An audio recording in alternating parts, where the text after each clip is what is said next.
राधे राधे, जय श्री कृष्णा। तो आज हम शेयर कर रहे हैं आप सभी के साथ 16 सोमवार की पूजा विधि। ठीक है, तो वीडियो में अंत तक जरूर बनी रहेगा। वीडियो को स्किप करके मत देखिए, नहीं तो आपको कुछ समझ में नहीं आएगा और फिर कुछ गलतियां कर बैठोगे आप लोग। ठीक है, तो वीडियो को पूरा ज़रूर देखिएगा। ठीक है, जो जानकारी आपको हम देने वाले हैं।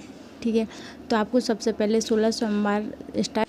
अगर आप 16 सोमवार व्रत रखने की सोच रहे हैं तो आप एक आषाढ़ महीने का जो आखिरी सोमवार बचा है, इस सोमवार से आप 16 सोमवार का व्रत उठा सकते हैं। ठीक है, अगर 16 सोमवार का व्रत सावन मास में उठाने की सोच रहे हैं तो क्योंकि वो सावन सोमवार कहलाते हैं, जो भोले बाबा को बहुत प्रिय होते हैं, तो वो नहीं माने जाते और कोई कोई कर भी सकता है। ठीक है, ठीक है। और आप फिर आपको जो बेलपत्री है उसको रखना है थाली में, और थाली जूठी नहीं होनी चाहिए जिसमें आप खाना खाते हैं। आपको थाली साफ़ सुथरी लेनी है, पीतल की या तांबे की ले सकते हैं। ठीक है, फिर आपको पार्थिव शिवलिंग बनाना है। पार्थिव शिवलिंग बनाने के बाद आपके पास विग्रह हो तो विग्रह रख लीजिए, अगर फ़ोटो है तो फ़ोटो रख लीजिए, अगर नहीं है तो पार्थिव शिवलिंग अवश्य बनाइए 16 सोमवार, क्योंकि पार्थिव शिवलिंग बनाने से ज़्यादा मान्यता आती है। ठीक है, जो पार्थिव शिवलिंग होते हैं उनकी मान्यता ज़्यादा मानी जाती है। और आप 16 सोमवार करते हैं तो आपको पहले सोमवार को संकल्प ले लेना है, और ये व्रत आपको कहीं नहीं करना। आपको ये व्रत आपको घर पे ही करना है, और कहीं रिश्तेदारी में जाएं तो व्रत छोड़ देना है। ठीक है, और रजु धर्म के टाइम पे भी ये व्रत नहीं करते हैं। ठीक है, आपको व्रत तो रखते हैं लेकिन साधारण व्रत रखते हैं, पूजा नहीं करते इस दिन। ठीक है, 16 सोमवार में। और व्रत आपको चारों सोमवार जो 16 सोमवार है वो आपको अपने घर पर ही करना है। कहीं रिश्तेदारी जगह में अगर कहीं गए हों तो उस दिन नहीं करना है आपको ये व्रत। ठीक है, और कहीं आप घर में कहीं पे भी या डिलीवरी हुई हो या सूतक में ये व्रत नहीं रखा जाता है, इस बात का भी आपको ध्यान रखना है। ठीक है, और ये व्रत बहुत कठिन होता है। ठीक है, आपको इस व्रत कठिन है, लेकिन अगर आप करना चाहते हैं तो ये हैं, उसमें आपको गेहूँ धोनी है, गेहूँ धुलवा के उसको सुखानी है। सुखाने के बाद अगर आप इसका जो मान्यता ज़्यादा मानी जाती है, जिसमें चूरमा का भोग लगाते हैं भोले बाबा को शाम के टाइम। वो चूरमा के 3 लड्डू बनाते हैं, जो एक लड्डू अपन स्वयं खाते हैं और एक गऊ को देते हैं, और छोटी सी एक भाग देते हैं छोटी सी कन्या को, जिसके 3 भाग होते हैं। वो 16 सोमवार में इसका प्रसाद बांट देते हैं।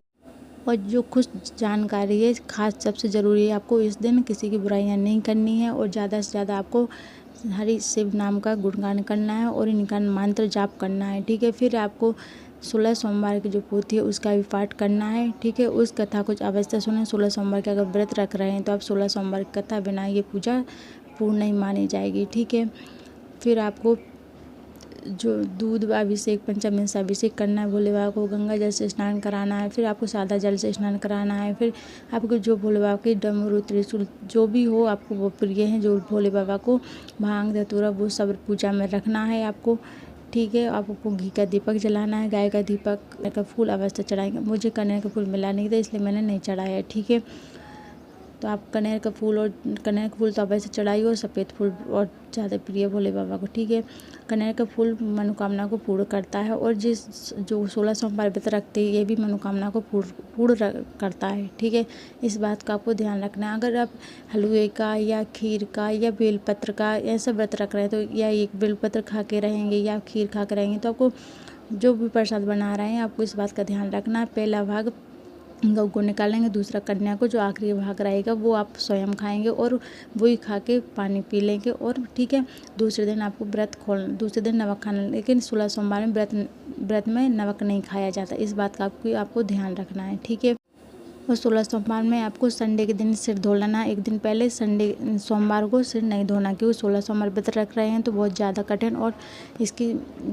है तो कठिन लेकिन करने वालों को कोई कठिन नहीं, क्योंकि इस बेटन तपस्या करके भोले बाबा इस व्रत से जल्दी प्रसन्न हो जाते हैं। और जैसे कृष्ण भोले बाबा एक लोटे जल में ही प्रसन्न हो जाते हैं। और ये व्रत अगर आप रख रहे हैं तो कुछ बातों का ध्यान अवश्य रखना है। ठीक है, और ब्रह्मचर्य का पालन करना है अवश्य, इस बात का भी आपको ध्यान रखना है। ठीक है, नहीं तो आपका व्रत खंडित हो जाएगा, फिर पूर्ण नहीं मानी जाएगी। और कुछ कमी रह जाए पूजा में तो आप पूजा में दक्षिणा अवश्य रखनी है, जिससे अपनी पूजा में जो कमी रहेगी उसमें वो पूर्णता होगी। ठीक है, और माता रानी को सावन के महीने में लाल चुन्नी, हरी चूड़ियाँ, जो माता रानी का 16 श्रृंगार रहता है माता गौरी का, वो अवश्य चढ़ाएँ। ठीक है, इस बात का भी आपको ध्यान रखना है।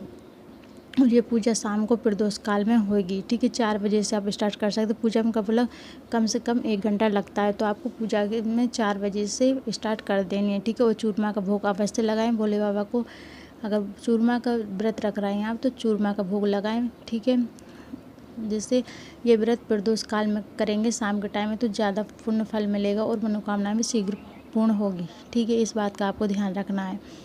आपको भोले बाबा की आरती करनी है, और आरती करने के बाद में सीधे हाथ में जल लेंगे और 3 बार भोले बाबा के ऊपर से फेर देंगे, ठीक है। फिर बाद में आपको अपने परिवार सुख शांति के लिए भगवान भोले बाबा से प्रार्थना करनी है, ठीक है। क्षमा याचना मांगनी है। मैंने कल आप लोगों के साथ शेयर किया था कि सोमवार को सिर क्यों नहीं धोया जाता है, ठीक है। क्योंकि भोले बाबा की वो जटाएँ रहती हैं। अगर आप सावन मास से स्टार्ट ना करें तो अगस्त मास से या पूस से स्टार्ट कर सकते हैं 16 सोमवार, ठीक है।